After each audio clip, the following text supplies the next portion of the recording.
On Netflix the other day, I watched Casino from 1995, starring Robert De Niro, Sharon Stone, Joe Pesci, directed by...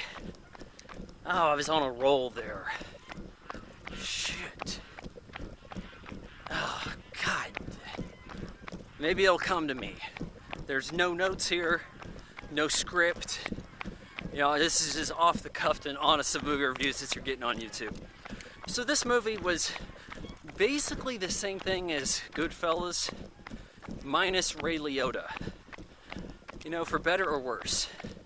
So whereas Ray Liotta is this character that, you know, he's providing this window into the mob, now we have a guy who, in Robert De Niro's character, what do they call him? Ace, I think. He's this like sports bookie guy. He's good at making bets. He gets put in charge of a casino in Las Vegas that has the mob behind it. The mob, controlling the Teamsters Union, was able to get the money to build the casino. They were skimming money from the top as stuff was coming in. Oh, but things don't always work out so well, because a lot of his old demons catch up with him. His little enforcer buddy from home heads out to Las Vegas. That's Joe Pesci. I'm probably just going to be calling him Joe Pesci. Anyways, he's a real troublemaker. Real hothead, picking up the same kind of character he was in Goodfellas. And that's what you get here with Joe Pesci. You know, if somebody disses him, they're getting stabbed in the neck with a pin.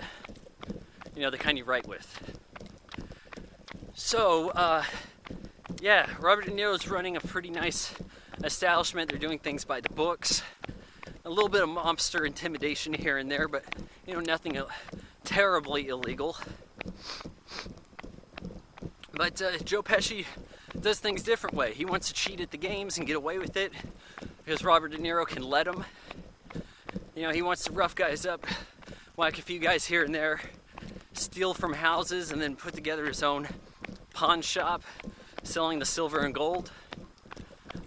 And then Robert De Niro sees this lady who's up to some shenanigans.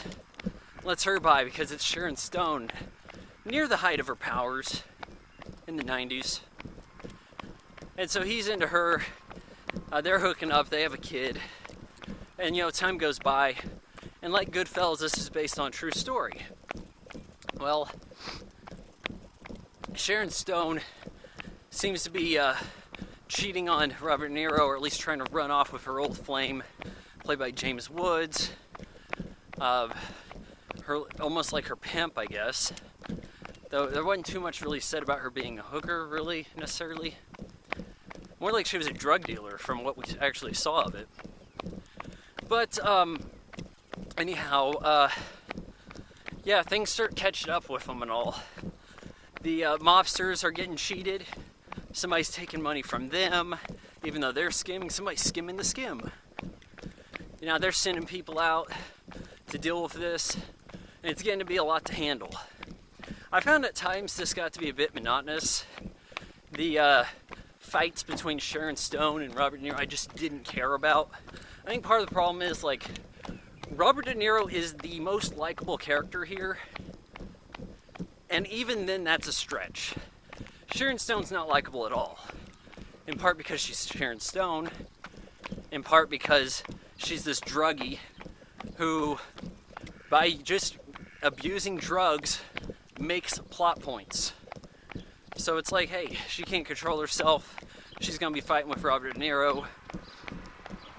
And then eventually they're just fighting too much. I think that's why this movie's 3 hours. Could have used a little less fighting. I think in part because this is 3 hours, it's like trying to ape The Godfather in a way. Like, hey, Godfather 1 and 2, you get Best Picture? Huh? Martin Scorsese, that's the guy. Yeah, he's like, look, Goodfellas didn't get Best Picture because it went 3 hours? Fine, I'll give you a mobster movie that's 3 hours. And it's full of a lot of stuff that could have been cut. You know, things escalate with Joe Pesci and everybody, and now people are getting whacked. Anybody who had anything to do with this getting whacked here and there. And it's very reminiscent to Casino in some ways. And oh man, I got kids around here, and oh, this is gonna get dicey, guys. So I like the way how people have these voiceovers, and there's different kinds of voiceovers.